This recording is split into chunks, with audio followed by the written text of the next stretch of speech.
నమస్తే, welcome to Disha TV. ప్రస్తుతం మనతో పాటు రాజ్యసభ సభ్యులు అనిల్ కుమార్ యాదవ్ గారు ఉన్నారు. ప్రధానంగా సీఎం రేవంత్ రెడ్డిపై కేటీఆర్ చేసిన వ్యాఖ్యలు తీవ్ర దుమారాన్ని రేపుతున్నాయి. ప్రధానంగా బూటుకాలి నాకు నేను రాజకీయాల్లోకి రాలేదంటూ కేటీఆర్ చేసిన వ్యాఖ్యలు ఏం చెప్తారు?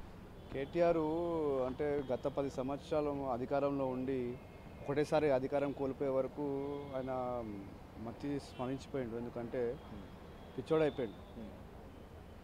తెలంగాణ ప్రజల గురించి మంచి చేయాలని మాట్లాడారంటే రేవంత్ అన్నను విమర్శించిండు.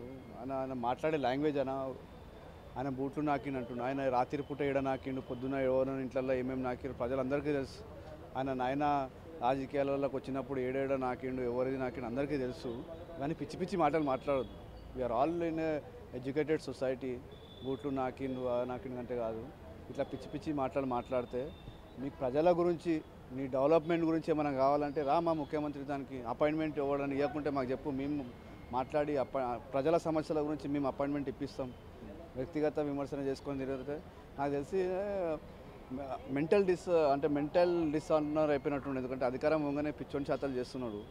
ఎర్రగడ్డ కూడా కొంచెం ఖాళీ ఉందంట, సమయం వచ్చినప్పుడు మేమే పోయి ఎర్రగడ్డలో అడ్మిట్ చేయించేస్తాం. సార్, కేటీఆర్ మాట్లాడుతూ పదే పదే రేవంత్ రెడ్డి నాపై విమర్శిస్తున్నారు. ఒకసారి మేనేజ్మెంట్ కోటా అంటున్నారు, లేకపోతే ఇలా ఆయనే రెచ్చగొడుతున్నారు కాబట్టి ఆన్సర్ చెప్పాయని చెప్పారు. మేనేజ్మెంట్ కోటా అంటే రేవంత్ అన్న గారు మేనేజ్మెంట్ కోటాలు వచ్చినంటే ఎవరు నమ్మరు. లేదు, కేటీఆర్ అంటున్నాడు, పదే పదే నన్ను అంటున్నాడని. దానికి అవును, మేనేజ్మెంట్ వచ్చినంటే కరెక్టే కదా.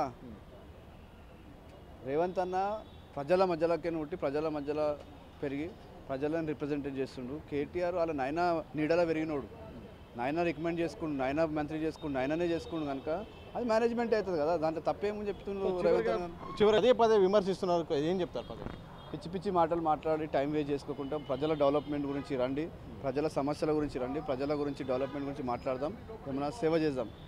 మొత్తంగా ఇది రాజ్యసభ సభ్యులు అనిల్ కుమార్ యాదవ్ ప్రధానంగా చెప్తుంది. సో మానసిక పరిస్థితి బాగాలేదు కేటీఆర్కు, అందుకే సీఎం రేవంత్ రెడ్డిపై పదే పదే వ్యాఖ్యలు చేస్తున్నారు. ప్రజాసేవపై మాట్లాడాల్సిన అవసరం ఉంది, ప్రజల కోసం పోరాడాల్సిన అవసరం ఉంది కూడా. ఇలాంటి వ్యాఖ్యలు చేయడం సరికాదని కూడా వారు స్పష్టం చేసిన సందర్భం చూడొచ్చు. కెమెరా పర్సన్ బాసువంతో సతీష్, దిశ టీవీ, గాంధీ భవన్.